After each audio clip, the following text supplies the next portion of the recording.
Well, if I could invite those who are not already seated to take their seats, and we can get started.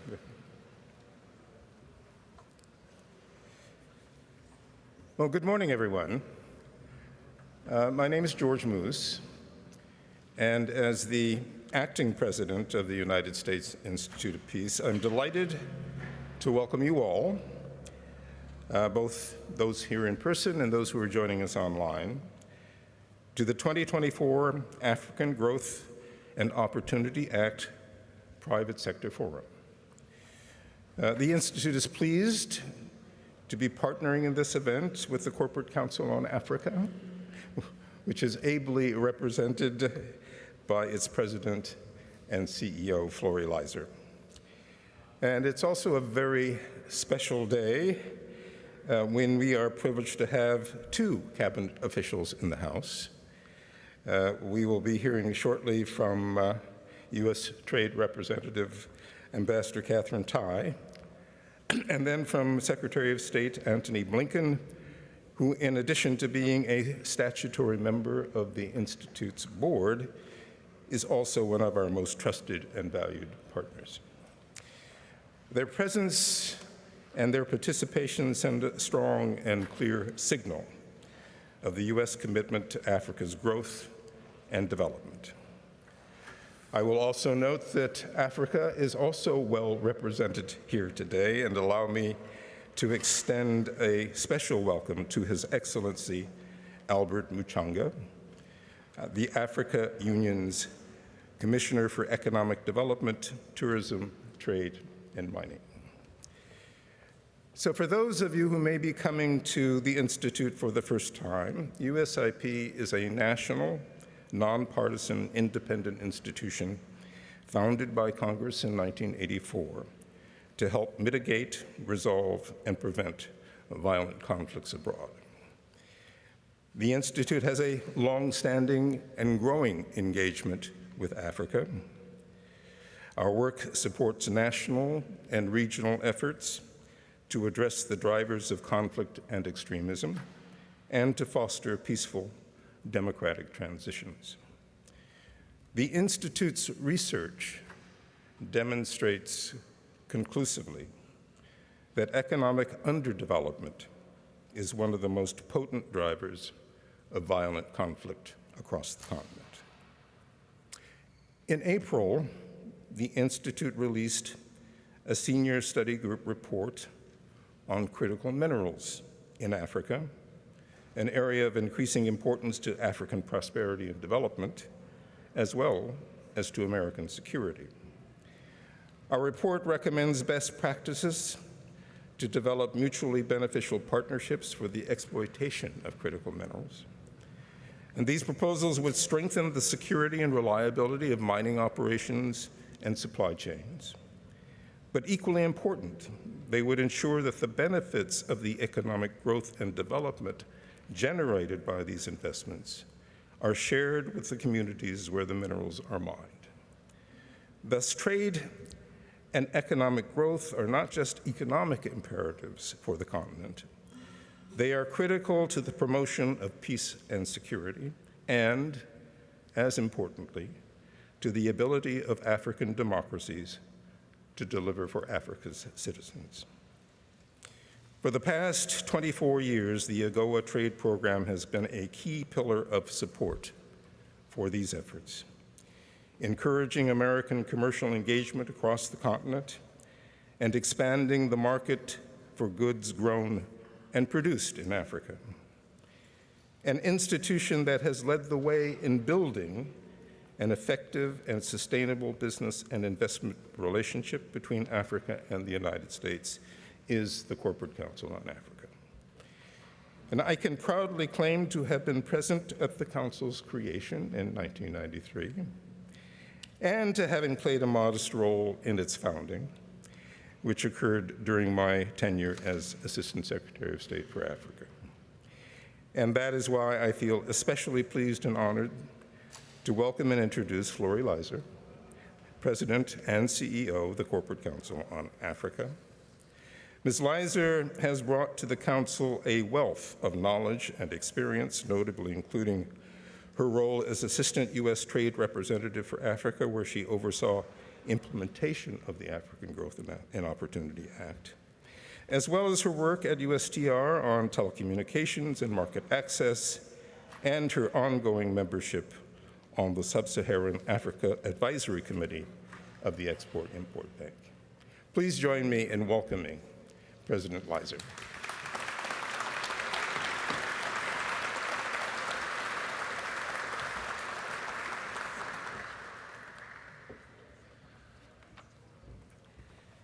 Well, good morning, everyone, and welcome to this year's AGOA Private Sector Forum. CCA is delighted to host it again and to welcome so many of you from the African continent as well as from the U.S., both government and private sector. Thank you very much, Ambassador Moose, for your kind words, as well as your support and that of your USIP team in hosting us here today. I had forgotten about that history from 1993 when you played a role in establishing Corporate Council on Africa. Thank you for that as well. Good morning, Your Excellencies, all protocols observed. I am delighted to welcome you again to the 2024 AGOA Private Sector Forum. We are honored that Ambassador Tai, Secretary Blinken, Commissioner Mushanga, Ambassador Hilda Sukumufudze, key members of the U.S. administration, African ministers, and ambassadors could join us this morning and join in also with the private sector, which is so critical in driving U.S.-Africa trade and investment. CCA is so pleased to have organized this year's Private Sector Forum around the theme of setting the stage for the next phase in the U.S.-Africa trade and investment partnership. There are profound changes already underway that offer all of us an opportunity to reimagine what the economic partnership between the U.S. and Africa should look like. One of the most important changes is the continued advancement of the African Continental Free Trade Area Agreement, AfCFTA.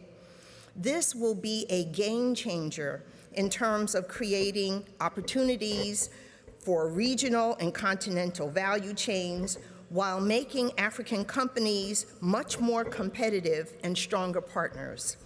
The African Union has already put in place programs to realize AfCFTA's potential, including in 4 priority sectors of automotives, healthcare, agribusiness, and transportation, all of which are core strengths of the American private sector. Global manufacturing is also in the midst of shifting its footprint to improve the supply chain security and resiliency and get closer to key markets like the African market. The advent of AfCFTA is well-timed to make Africa a more attractive destination for new factories, manufacturing, and industrialization. Our calendar in the U.S. also factors into these developments, as the current authorization of the African Growth and Opportunity Act, AGOA, is set to expire in September 2025. Taken together, this suggests that the pending reauthorization of AGOA will be the most important in the program's history. This year's AGOA Private Sector Forum is well-timed to talk through all these issues, developments, and trends. As CCA has done in organizing past private sector forums, we look forward to today's discussion to offer clear private sector views of how AGOA fits into a broader, more strategic approach to Africa. We look forward to discussions on what has worked under AGOA and what has not, along with practical suggestions that U.S. and African governments can take to make the program more effective. We also recognize that it's time the U.S. and Africa develop partnerships that go beyond AGOA, particularly for sectors like critical minerals and ICT or digital. The U.S. and Africa should take the time needed to develop comprehensive partnerships that will achieve real results in these areas, rather than looking to include everything in an AGOA reauthorization bill. That is particularly true if that process delays the reauthorization of AGOA, given particularly that there are already factories that are losing orders on the continent and some factories that are closing. We anticipate today's sessions will come up with clear recommendations that we can deliver to the official deliberations at the ministerial that will take place tomorrow and Friday. We appreciate all of you participating in today's session, both in person and for the first time online.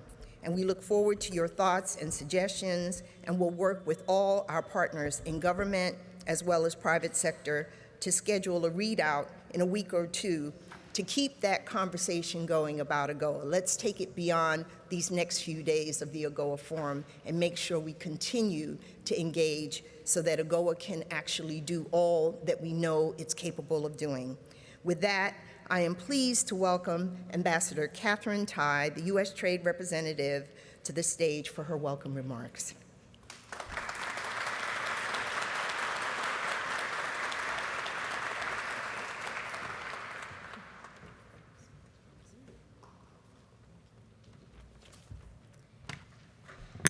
Thank you very much, Flory, for your remarks and for that introduction. Good morning, everyone. Wonderful. It's a pleasure to be here with all of you today.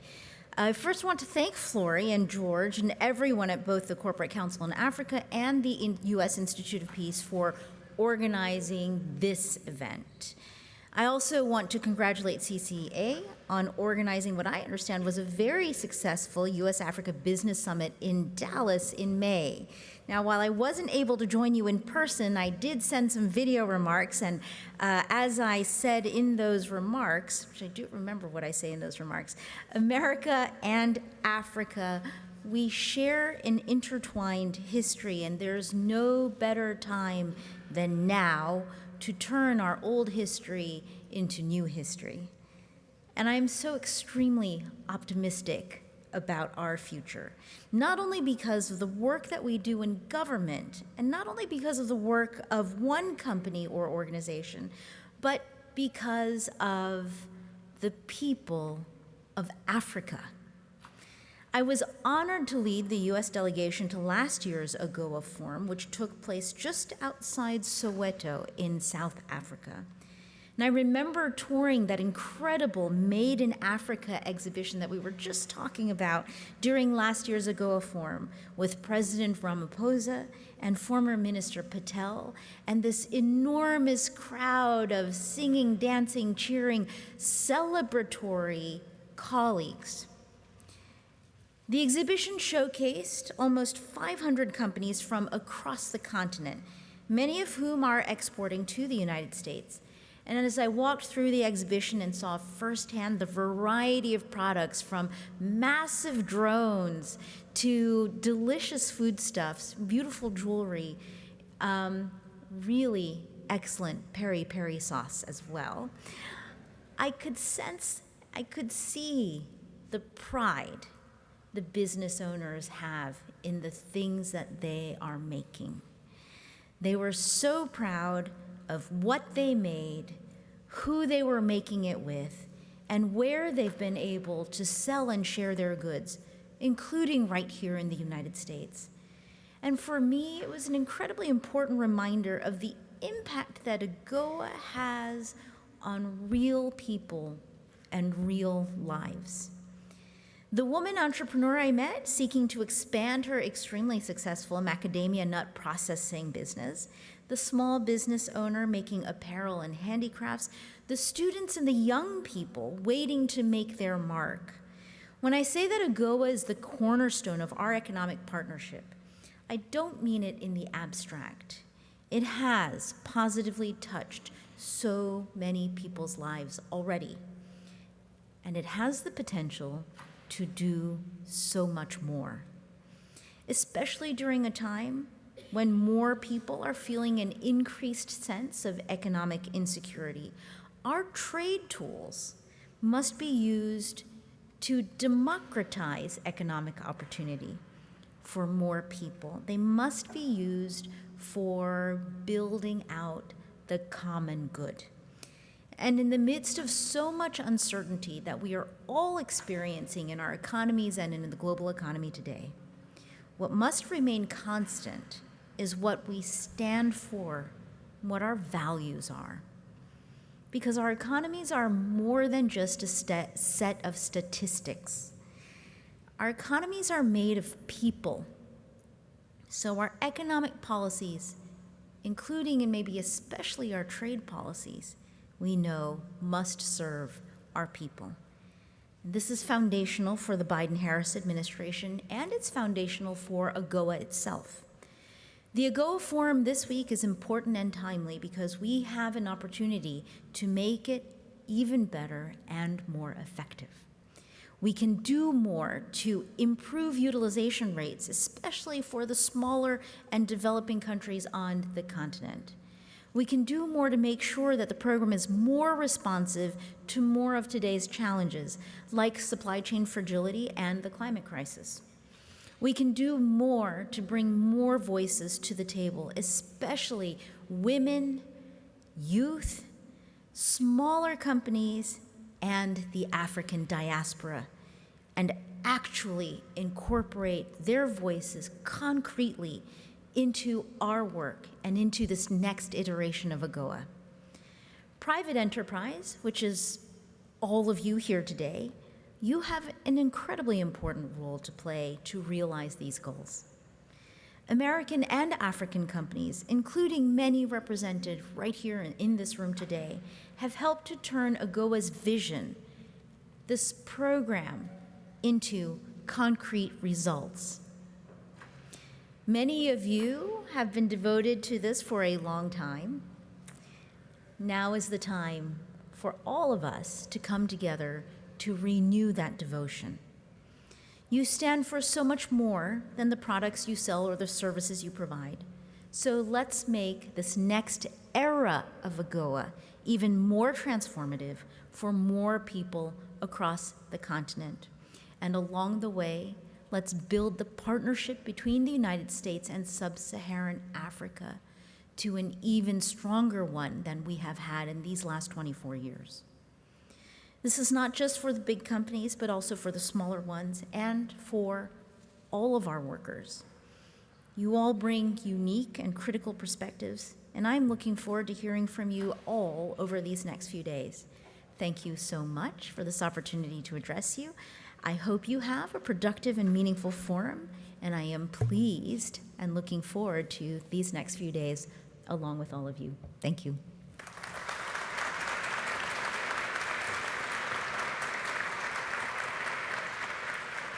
Ladies and gentlemen, the program will resume shortly. Please remain in your seats.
And now, the United States Secretary of State, Antony J. Blinken. Thank you. Morning. Thank you very much. Well, hello, everyone. And as always, it is wonderful to be at the U.S. Institute for Peace. I'm grateful to Ambassador Moose, the entire team here at the Institute, for hosting us and for a long-standing partnership with the Department of State, one that we deeply value.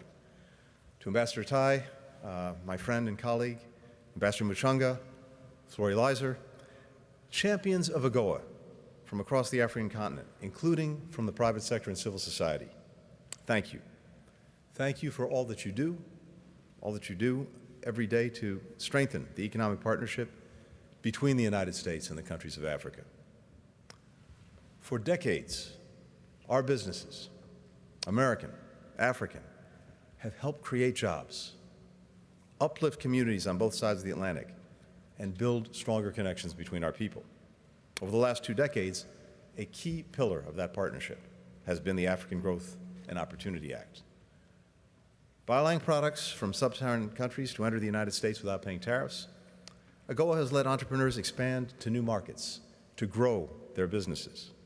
It's created tens of thousands of good jobs across our nations, from Portland, Oregon, to Port Louis, Mauritius. It's helped companies further diversify and strengthen their supply chains so that consumers can benefit from more affordable, more innovative products. AGOA has also created incentives for governments to develop more stable and transparent business environments that attract more and better direct investment. It's given us a platform for building more just societies, helping reduce poverty, protect our planet, defend the rights of our workers. As we approach the renewal deadline next year, President Biden and our entire government fully support reauthorizing AGOA and will continue working with our colleagues in Congress to make that happen. We're also focused on modernizing AGOA to reflect how our countries and our economies and international markets have evolved since the law was first passed. We see value in an AGOA that is agile, that's adaptable, that's capable of driving trade forward in a dynamic environment. Whether we're trying to meet the challenges of the climate crisis, prepare for the next pandemic, respond to shifts in global demand, we want AGOA to be ready to support the businesses and the economies of the future. The United States will continue investing in Africa because, as President Biden said when he hosted the Africa Leaders Summit, when Africa succeeds, the United States succeeds, and the whole world succeeds as well. Everyone in this room knows well, over the next 30 years, 1 in 4 inhabitants of our planet will be from the African continent. As we look at demographic trends, I think most people would not know the answer to this question, but if you asked 25 years from now, what will be the 3rd most populous country on earth after India and after China? The answer is the Democratic Republic of Congo. Many of us share a common vision for what needs to be a successful partnership between the United States and Africa, including an economic future that's more competitive, that's more resilient, and that's more stable for all of our people. One where our interdependence is not a sign of weakness to be exploited, but an asset that we can effectively leverage. So, we've been working alongside governments from across sub-Saharan Africa to invest in our joint strengths and to help shape a shared economic future. One way we're doing that is not just by working to create more opportunities for trade with the United States. We want to create better opportunities that benefit businesses in all our countries, that support our workers, and that protect our environment. In all of this, the private sector is the essential partner. We can't deliver for our people on issues that matter most without your talent, without your innovation, without your investment. That's why at the Africa Leaders Summit, we committed to growing our collaboration with the private sector through, but also beyond AGOA. Since then, we've been working very closely together and with our colleagues across the United States government to help close hundreds of new private sector deals between African and American businesses. Altogether, they're worth more than $16 billion. For example, in March, multiple agencies came together to launch the Africa Trade Desk. This is a platform that connects African agricultural producers with more than 20,000 American retailers, like Walmart, like Whole Foods. Already, we've helped conclude a $56 billion agreement to bring South African grapes to the United States while meeting requirements that promote good conditions for workers. All of that said, we know that deals like these are only one part of the equation. You all need to be able to plan ahead to attract capital, to manage risks. We know that means more predictable, more transparent policies, robust infrastructure, safe and stable conditions to grow your businesses. healthy and educated workforces, close and transparent collaboration with governments from the local level all the way up to make sure that the needs of communities and the needs of companies are being met. So we're working with our partners to foster the conditions that enable economic growth and pave the way for investment around the world and across the African continent. Take infrastructure, for example. Over the last 2 years, the United States has committed $82 million toward expanding digital access and improving digital literacy across sub-Saharan Africa. This will open doors to economic opportunity, support entrepreneurship, and help workers and economies compete in the 21st century. We've also contributed $3 billion to expand the Libido corridor, something I saw with my own eyes a few months ago when I visited Angola. This corridor, connecting Angola, Zambia, the DRC, through high-impact investments in ports and bridges, in rail lines and roads, and high-speed internet access, in clean energy and agriculture, all designed to unlock growth in key industries along a major economic thoroughfare. This initiative includes a project that we announced just last week. Our Export-Import Bank approved a $1.6 billion loan to help construct solar energy grids in Angola. Once they're complete, they'll generate power for water supply systems, increasing access to electricity and clean drinking water for businesses and communities across 4 provinces. Of course, trade programs like AGOA are also crucial for creating good environments for business, for breaking down barriers to economic cooperation, for bringing the benefits of trade home to all of our people. And folks here today, and those listening in, know this better than anyone. So, in the months ahead, I'd like to ask one thing. Let us and our partners in sub-Saharan Africa, let us know how we can do more to collaborate, how we can make AGOA even more effective. Together, we'll keep working toward the idea that inspired AGOA so many years ago, ideas that are still at the heart of our vision for the future, to build more equitable, more prosperous, more stable societies with more opportunity for everyone. That's our goal, that's our objective. AGOA is a critical tool for helping us achieve it, and I'm grateful for the support and the work that all of you are doing in that direction. So thank you for being here today. Thank you for being part of this effort. It's a great pleasure now for me to cede the microphone to Ambassador Muchanga of the African Union. Thank you very much.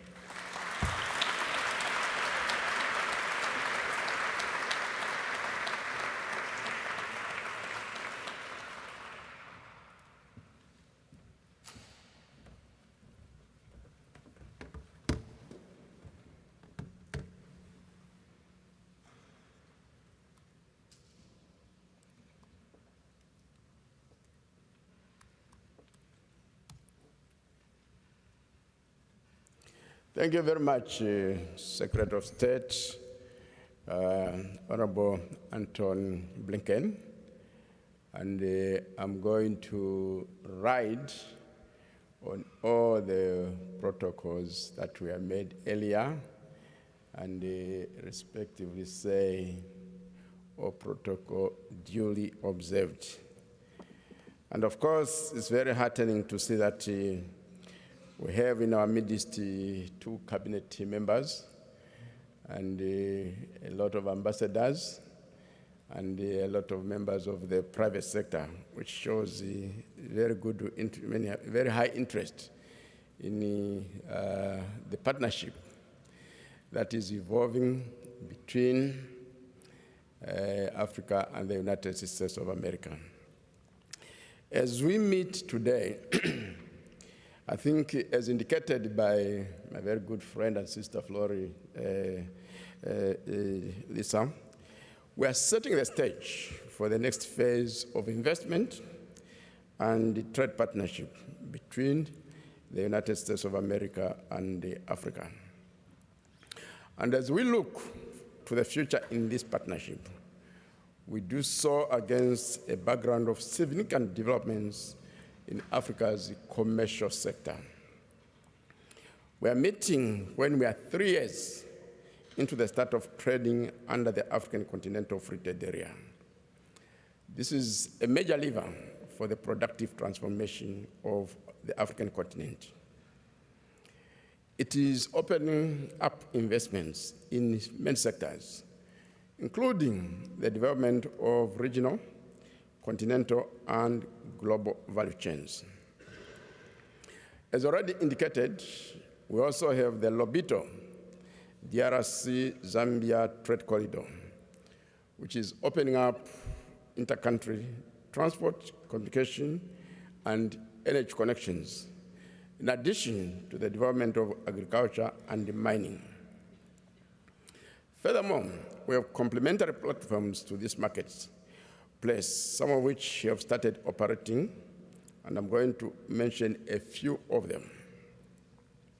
In the area of trade information, we have the African Trade Observatory and the Intra-African Trade Fair, both of which are already operating. With respect to the Intra-African Trade Fair, which we started in 2018, this has generated around $118 billion in business-to-business transactions. In the sector of investment and finance, with the Pan-African Payment and Settlement System, which is facilitating payments in national currencies in intra-African trade, with net settlements in foreign exchange on a daily basis. We also have the African Exchanges Linkages Project. This was rolled out in 2022 and initially connects 7 stock exchanges across 14 African countries. In this way, it is contributing to integrating Africa's capital markets by facilitating cross-border securities trading. And this is the first steps towards the establishment of a Pan-African Stock Exchange, one of the financial institutions of the African Union. Furthermore, we have the African Virtual Investment Platform, which will be rolled out by the end of this year, with the key tasks of removing investment barriers and consequently de-risking the African investment market. Through the African Development Bank, in which the US is among the shareholders, we have the Investment Forum, which since 2018 has generated close to $180 billion in investment interest. In the sector of quality infrastructure, we have the Made in Africa Guide, and this guide is going to be rolled out in November this year. The Made in Africa Guide will assure innovation, quality, as well as removal of technical barriers to intra-African trade. In the sector of education, we are working on an African Continental qualification framework. From a business perspective, we see stronger harmonization of qualification frameworks and skill accreditation programs across Africa as being foundational for labor market integration as we move towards creating a single African market, starting with the African Continental Free Trade Area. This is because comparable qualifications frameworks are key to building blocks for labor market integration. And on the other hand, their absence ushers in non-tariff barriers in the labor sector, which contributes to lower levels of intra-African trade in services, general low productivity, and low levels of economic integration. A key development in the health sector is the establishment of the African Medicines Agency, which will, among others, facilitate regulatory harmonization. This is critical to attracting investments in our pharmaceutical industry, as well as promoting intra-African trade in this sector. In the sector of mining, we have the Africa Green Minerals Strategy. Through it, we will contribute, among others, to the production of green energy at source. With this, Africa is signaling that her people are committed to the green transition, although we are among the least contributors in climate change. In the sector of transport, we have the single African air transport market, which will, once operational, facilitate cost-effective air connectivity, efficiency, price competitiveness, and among others, the development of tourism. In the sector of trade policy, a readiness assessment towards an African customs union or common market has been completed. The results of the study show that it is feasible to move towards this level of deeper economic integration and market consolidation, which is the next step towards a single African market in goods and services. In the sector of global economic governance, the African Union is now a permanent member of the Group of 20. This is the premier forum for international economic cooperation, which aims at achieving stable and sustainable global growth. I'll end the sampling by talking about the collaborative framework for the private sector. We have the African Business Council, which networks with business organizations around the continent, as well as governments, so that they are able to advance proposals on how to improve the business climate across Africa. It is against the background of this sample of market opening and consolidation initiatives that I reiterate my call to American business to invest in the African Continental Free Trade Area marketplace. By so doing, you have duty-free access across Africa, a continent with a population of 1.4 billion people and growing. We must add to this the vast reserves of virgin agricultural land and the natural resources. Investing in the African Continental Free Trade Area also opens up opportunities for U.S. business to export to the U.S. using preferences in AGOA, and in the process contributing to deeper trade and investment ties between Africa and the United States of America. In this respect, as indicated earlier, we also look forward to early and long-term authorization of AGOA. I will, at this stage, request you to include in your outcome document a list of measures that you would like to see the African policymakers to work on to enable you to see Africa as a more attractive investment destination. I'll end by reaffirming my happiness to be with you this morning. I would have loved to be around, but there are other commitments. Very shortly, we have a meeting with the African ministers of trade who came here yesterday. But we are very, very happy that you are all here. And like I indicated, we look forward to your outcome documents. And I promise you, I'll read it and act on it. I thank you for your kind attention.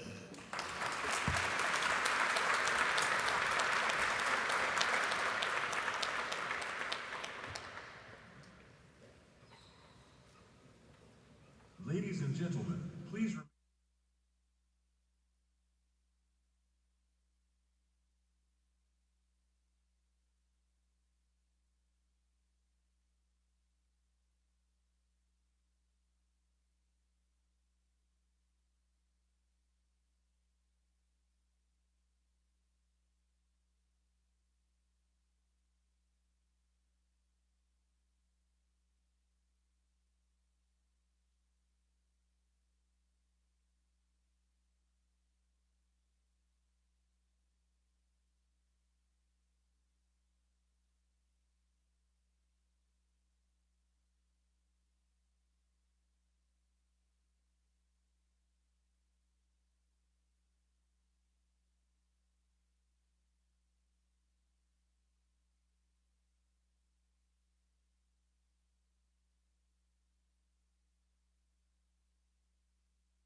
Ladies and gentlemen, good morning. We will now welcome our first panel, AGOA Renewal, setting the stage for future economic partnership with Africa. So please, the first panel.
So.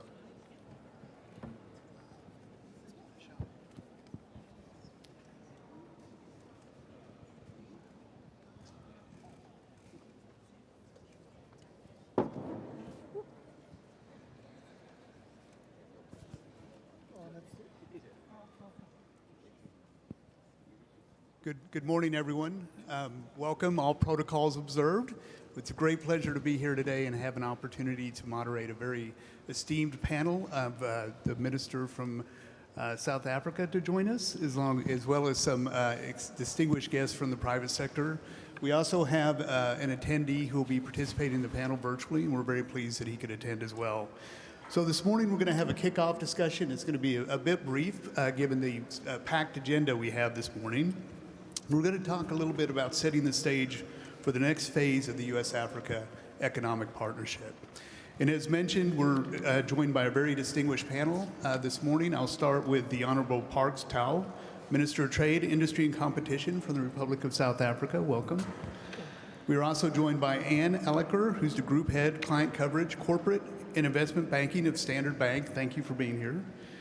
Farouk Gumel, who's Vice Chair of the Africa TGI Group, who is joining us virtually and should be up shortly, we would hope. Also joining us is Kat Robinson, a good friend for many years, Senior Director of Global Trade Policy and International Government Affairs from Pfizer, and Hinnock Tefera Shaw, who's Managing Director of Boeing, and not last but certainly not least, Bobby Thompson, Senior Vice President and Head of U.S. Government Engagement for Visa. So we've really got a great powerhouse panel for you and look forward to the discussion.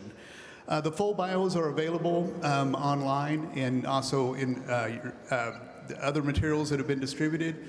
To open it up, my name is Everett Eisenstadt. I'm a partner with the law firm Squire Patton Boggs. I've had the honor of working with the Corporate Council on Africa for many years and being part of the AGOA renewal process, both on Capitol Hill, the White House, and as a USTR. So this is a really exciting opportunity presented in the next coming years, and this will be a great stage setter for the rest of the day's discussions. I'm going to start with Minister Tau, and I would like to just give you an opportunity to give your perspective on AGOA renewal, the Africa Continental Free Trade Agreement, regional integration, and how you see the opportunities unfolding over the next several years. Thank you very much and good morning. And I think that the latter speakers covered in many ways the sort of issues that I wanted to raise, but as a point of emphasis, I think firstly it is important that we continue to see AGOA in the Africa Continental Free Trade Area as complementary and as functioning in a way that AGOA could supplement the initiatives of the free trade area.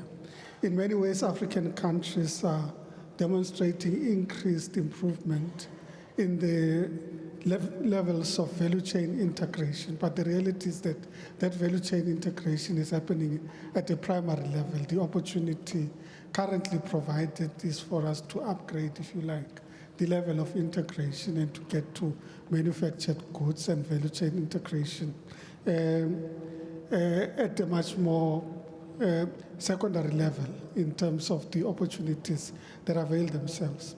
But it's also important that we in the same message of saying that these are complementary, the opportunity to extend the AGOA agreement or the AGOA or the Act itself, I think is an important statement to say we're giving long-term certainty with regards to trade between Africa and the USA and the opportunities that provides for us to be able to plan in a manner that enables industrialization on the continent on the basis of a longer-term agreement with certainty and improvement in the way in which the agreement is administered and structured. And that, I think, creates greater opportunity for African countries to enhance their own capital investments, but also their ability to attract investors on the continent. We certainly would wish to say that there are great opportunities, and we're witnessing it in Africa at the back of the Africa Continental Free Trade Area,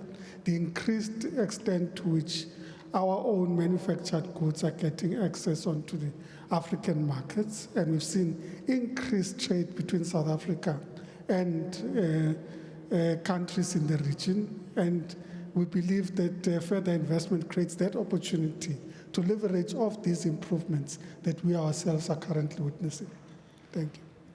No, that was very well said. And you're absolutely correct, Mr. Minister. It's a very exciting time for the region, and there's a great opportunity ahead. And certainly, the industries we're going to be talking to this morning will have a lot to contribute to that, alongside with the very esteemed ministers that we have with us today. So let me turn to the panelists. I'm going to ask a broad question. We'll go alphabetically and ask each of you to just give your sector's perspective about the region. Each of you are in an area that's critically important to the economic development of the region. You help advance growth and economic opportunity for many, many people, and I'm confident will continue to do so. So can you please give your sector's perspective on regional opportunities, the role of the Africa Continental Free Trade Agreement, and the importance of AGOA renewal? And we're going to start alphabetically. Each panelist will have 4 to 5 minutes for remarks, and then we'll sum up and conclude today's discussion.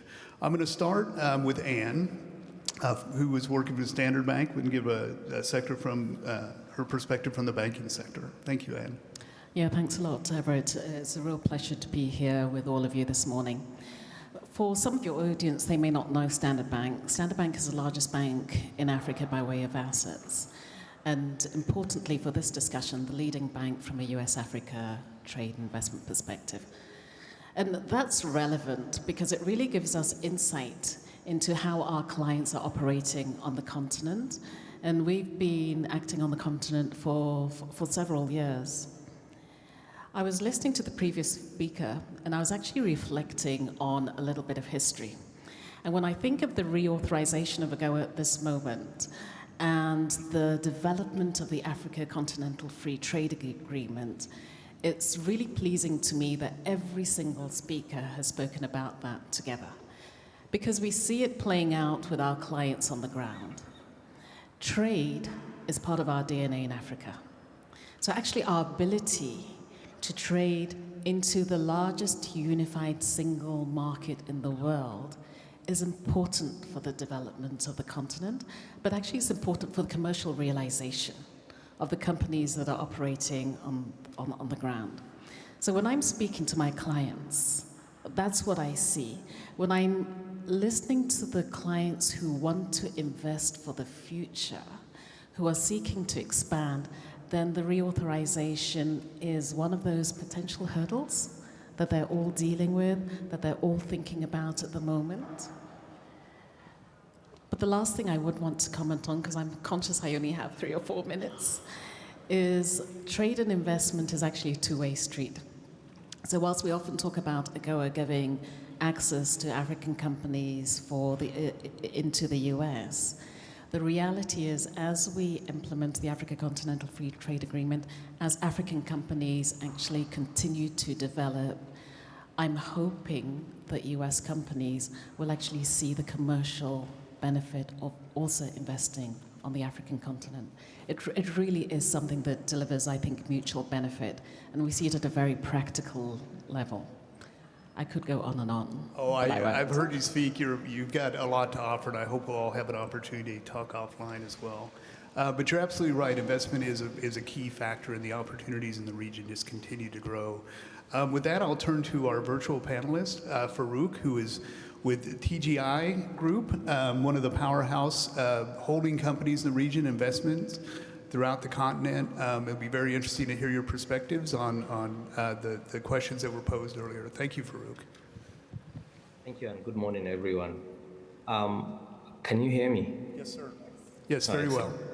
I think the key takeaway from the earlier speakers that I would like to touch upon is the issue around modernizing AGOA, or what Ambassador Tai said about the next era of AGOA. If you look at the numbers as they are now, the total trade between Africa and the US is around $44.8 billion. And of that, 28.2 billion is actually imports into the United States from Africa. And so when we start to dissect those numbers, we'll see that 15.7 billion of that 28.2 billion is actually from South Africa alone. And if you go further down, Nigeria has 3.5 billion of that. So around 68% of those of the imports from Africa by the United States today is from those two countries. And if we again go further down, and by the way, this is information I got from Ambassador Tai's report in 2022 on the progress of AGOA. And if you dissect it further, you'll see that most of those imports are platinum, diamonds, and petroleum products. But in the last two CCA events that have held in terms of the annual events and discussions around AGOA, we met many of the smaller African countries who have been hugely impacted by AGOA in the non-mineral resource sectors and in the non-oil and gas sectors. And that is what Africa needs, because the growth and opportunity that forms part of the whole definition of AGOA is all about creating jobs. It's about inclusion and inclusive growth. And so if we want to touch on that, we have to go into sectors like mine, which is agriculture, and other sectors where there's value addition in the continent, where those items that have been processed can now be exported and consumed by the great US market. And as we start to go down the progress of AGOA, you'll see that only 16 countries out of the 32 countries that are part of the whole AGOA eligible countries have a dedicated strategy. And what is quite interesting is neither Nigeria or South Africa are in those 16 countries. Those countries that have dedicated AGOA strategies are countries that are small, are countries that are very agrarian, and these are countries that have a lot of push into the textile and apparel sector, a lot of push into agriculture and food exports, and that is where jobs are created. Because without inclusive growth and impactful opportunities, I think AGOA will not achieve the goal it wants to achieve. And so my contribution to this panel, and maybe to the US authorities and the Presidential Advisory Council in the United States that works on the doing business in Africa, they should look into the inclusion side of AGOA, and they should look more into the social impact side of the initiatives that are being rolled out, as opposed to just the financial numbers. Because if you look at those financial numbers, we call billions of dollars or hundreds of billions of dollars, but those hundreds of billions of dollars are less than 1,000 or 2,000 people. And so that's where I think I would like to just make my contributions towards saying, let us make it inclusive. Let it be that African nations and Africans benefit from this, and let's see how we can push the next AGOA to be an Africa Inclusive Growth and Impactful Opportunity Act. Thank you. Well, thank you. That was extremely well said, and I think the points you raised on how the AGOA could create opportunities for diversification, more inclusive growth throughout the region were very valid and well taken, so thank you for those comments. We'll now turn to Catherine from the pharmaceutical sector, Pfizer, joining us today. Kat? Sure. Thank you, Everett, and thank you to my other distinguished panelists. It's a pleasure to be here today. All protocols observed. I love saying that. It's an easy way to make sure you cover all of the boundaries that you need to. So it's great to be here and to really talk about the intersection between AGOA, the AfCFTA, and how do we expand to other sectors that may not currently be as have such a robust presence on the continent. For those that are unaware, Pfizer has been operating on the African continent for over 70 years, and this is through an expansive network of manufacturing, localization, education programs, access initiatives, and partnership and donation programs with many different players. This includes 2 localized production facilities in South Africa for 2 separate vaccines. We have several manufacturing facilities in North Africa, and then partnerships with many contract manufacturers across both North and South Africa. We also have expansive distribution systems in East Africa as well as South Africa, and some hubs in Morocco that really facilitate all of our presence across the continent. This is in addition to the partnerships that we have with the Gates Foundation, with the Gavi program, including multiple technology transfers through the MPP, as well as Pfizer's new flagship access and capacity building initiative, the Accord for a Healthier World. So through this, through both our local presence and our partnerships, we really have a good knowledge base for which we are looking to see how do we expand the U.S.-Africa economic partnership in the health space as we look to the next stage of this relationship. To do this, we are actively participating in numerous different initiatives, partnering with trade associations and different advisory bodies to really see how can we create that ecosystem that is going to support the health sector's growth across the continent and increased integration with U.S. supply chains. We are a proud member of the PAC-DBIA, and our CEO stood on stage with Juan Kelemene from the AfCFTA in January to announce a new high-level working group on pharmaceuticals between the private sector and the governments across the continent so that we can actually work together to create the policies that are needed to actually expand investment, access, and trade in our sector. And we really think that that level of integration is what's going to be key, working together. Governments can't do it alone, private sector can't do it alone, and we have to work together, and we need those platforms so we can move from talking to actually implementing policies that are going to have a huge impact. So we've really been focused on how do we create that infrastructure that will make the change. For Pfizer, as I said, we are really focused on working with stakeholders. And for us, there is a policy environment that is critical for us to be able to do more across the continent. No single country can produce every health product that it needs. And therefore, it is critical that you have uninterrupted supply chains, integration, and a willingness to work with other governments to get what you need. And to do this, there are certain prerequisites that must exist in the ecosystem to enable this. Today, I'd like to focus on 2. Regulatory harmonization. We heard Ambassador Muchanga mention this. I was thrilled to hear his remarks in this area. It is such a key foundation for doing more in the health space. And then also mitigating illicit trade. In the area of regulatory harmonization, the AMA is going to be a key institution, but we are still many years from the AMA, the African Medicines Agency, for those that are not as steeped in the health lingo, before it's fully operationalized. So it is critical that we leverage work through the AfCFTA to remove those trade barriers. The AfCFTA has gone a long way to create a single market for many different commodities and products across the continent. In the health space, unfortunately, just removing tariffs and easing trade facilitation measures at the border is not sufficient to create a single market for our industry, because we have to have regulatory approval for everything that we do in a country. And therefore, each regulatory agency, 54 individual regulatory agencies across the continent, have to approve a product, a clinical trial protocol, an investment, an export. And to do that, that creates many trade barriers, as you can imagine. And so we want to harmonize and create and remove those redundancies as much as possible so that we're able to easily move product across countries so that you can actually create the economies of scale that will allow for greater investment and greater harmonization across the continent. There has been a great recognition of this challenge that currently exists, and that is why we have the partnerships with the AfCFTA, with the AU, with all of our trade associations, really trying to address this issue. But what I would say today, what we really need to do now is we recognize the issue.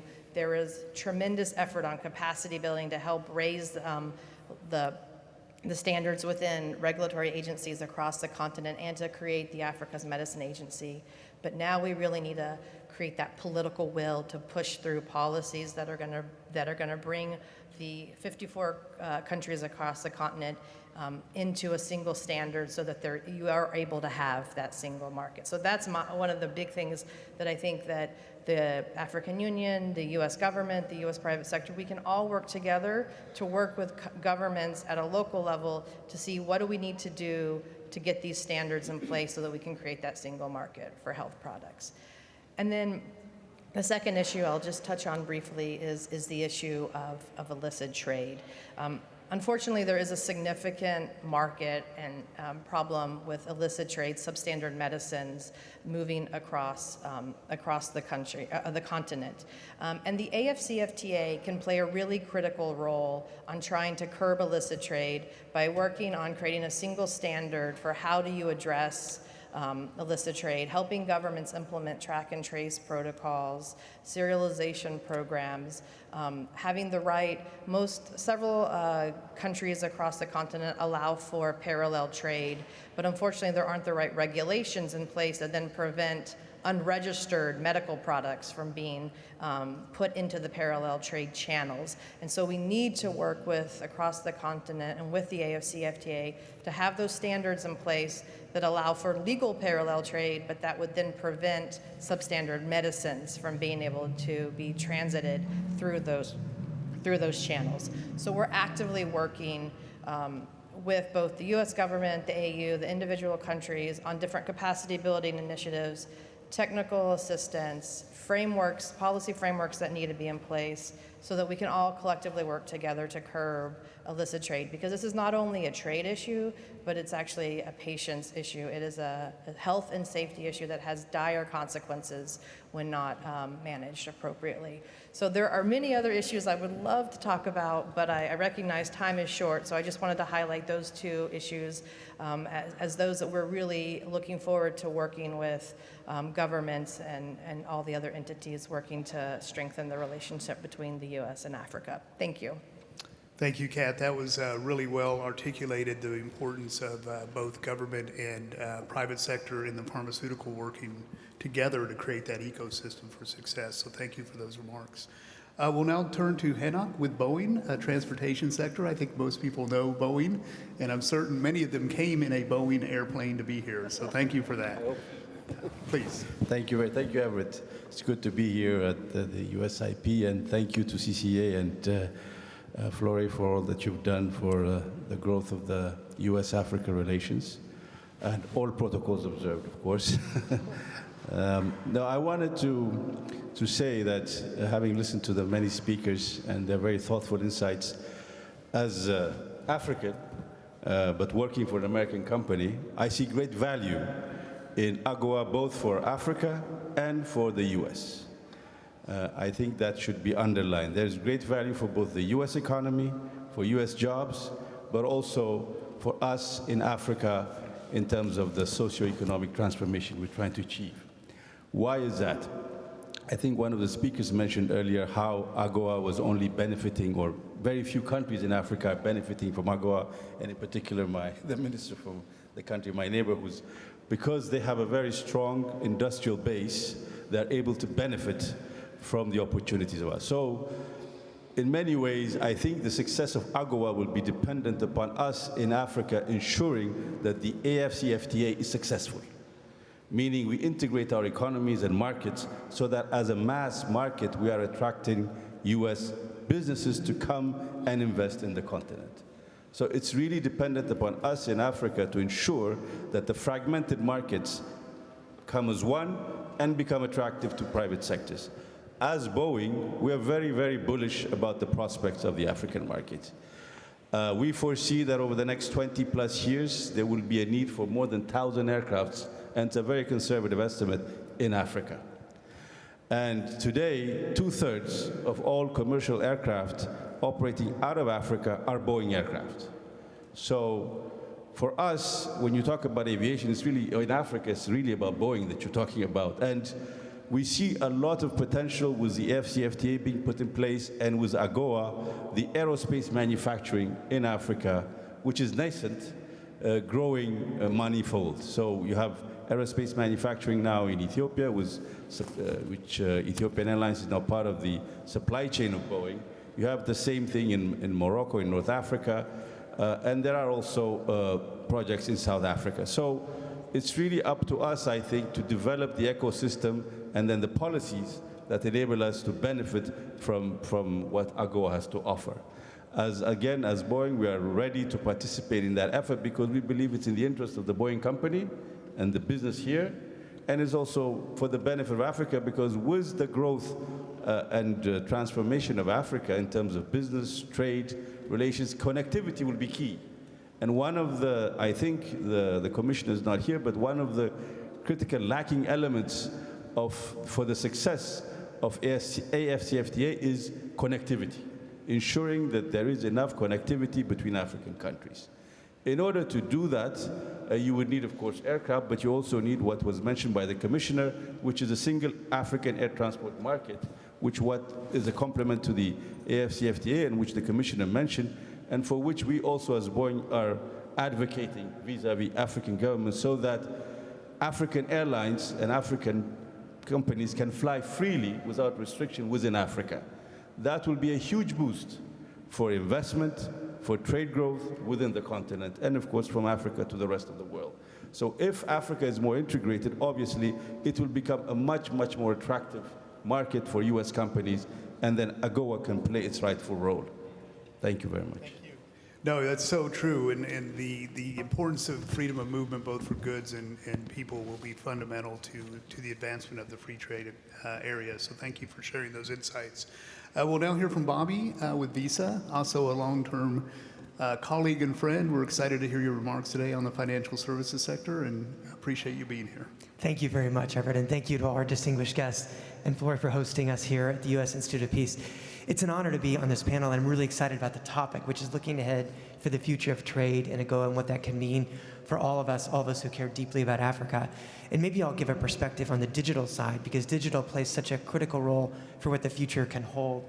And that really speaks to digital access, digital financial inclusion, equitable growth across all of Africa. And I'll offer a little bit of perspective of Visa. We've been operating in Africa for over 5 decades. We opened our first office in South Africa in 1992 in Johannesburg.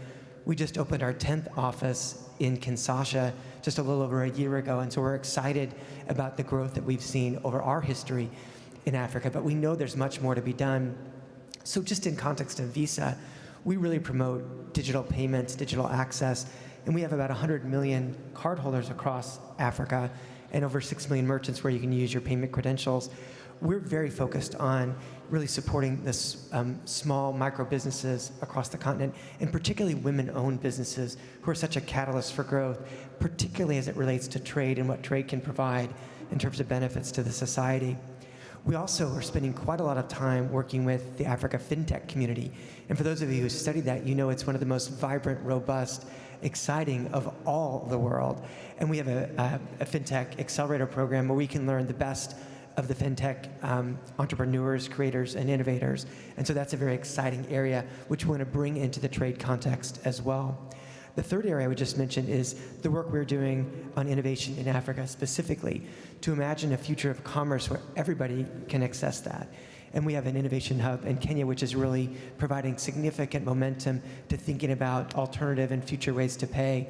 And Africa is really exciting because if you look at the demographics of Africa, as the Secretary of State referenced, by 2050, there'll be 2.5 billion people on the continent. We know already that Africa has one of the youngest populations anywhere in the world. It also has the highest percentage of entrepreneurs anywhere in the world. So if you think about what digital can do, the mindset, the tech savviness that Africa offers, you can just see the prospect very clearly out into the future. But there are, of course, opportunities and challenges. And if you think about access in Africa, it's not where it needs to be. There are over 500 million people who don't have full access to the financial system, and we're very eager to partner to address that. We know that there are over 40 million merchants that don't fully leverage digital payments. There's huge opportunities there. And we know that really truly fulfilling the free trade across the continent can unlock the potential of entrepreneurs, small businesses, artisans to really make a difference. And that's both in terms of accessing markets outside of Africa, in the United States specifically, but also across Africa. And as we think about the policies to enable that, digital really wasn't a thing when AGOA was first contemplated back in 2000. It certainly is now. And so we think about the importance of digital trade, cross-border data flows, standardization across the economy and a continent to allow the full potential to be realized. And so BISA is very excited about what the future looks like, about the ability to partner with all of you here who care about Africa and the promise that it holds. And so we really are grateful for the chance to be part of the dialogue and to partner with all of you to take this vision forward. Thank you. Thank you, Bobby. I wish we had, I don't know if everyone knows what a word cloud is, but you can basically take what has been said and capture it in a graphic. And I think if we were to do that with this conversation, we'd see a lot of common themes. I'll first note, beginning with the minister's comments on both the importance of AGOA and the Africa Continental Free Trade Agreement working in tandem to really unlock the potential of trade between the United States and within the continent itself. We heard about the importance of diversification of the economies, about the importance of inclusivity, integration, freedom of movement of both goods and people, and then, of course, as noted from some very critical players in the region, different sectors, the importance of governments and business working hand in hand to create regulatory environments to advance opportunity. And we were at a fantastic nexus point in U.S. sub-Saharan African relations, and it's being facilitated by both within Africa itself, with the Africa Continental Free Trade Agreement, but also AGOA. So we will work with this team. We'll look forward to hearing the governments. I think everyone did a fantastic job setting the stage today. It's a real powerhouse we have, and thank you for joining us from virtually as well. It's been a real honor to be part of this panel. I'll just note one final comment is that planning is fundamental, and we heard about not just what's happening, but what's going to happen. In that regard, utilization plans was mentioned as well as a key factor to helping really unlock the potential of AGOA. So thank you to the Corporate Council on Africa and all the sponsors. It's been an honor to moderate this panel, and I'm sure you will be looking forward to hearing the rest of today's excellent discussants as well. I'm told we'll have a 5-minute break, so please take this opportunity to take a brief rest, and then we'll reconvene. Thank you.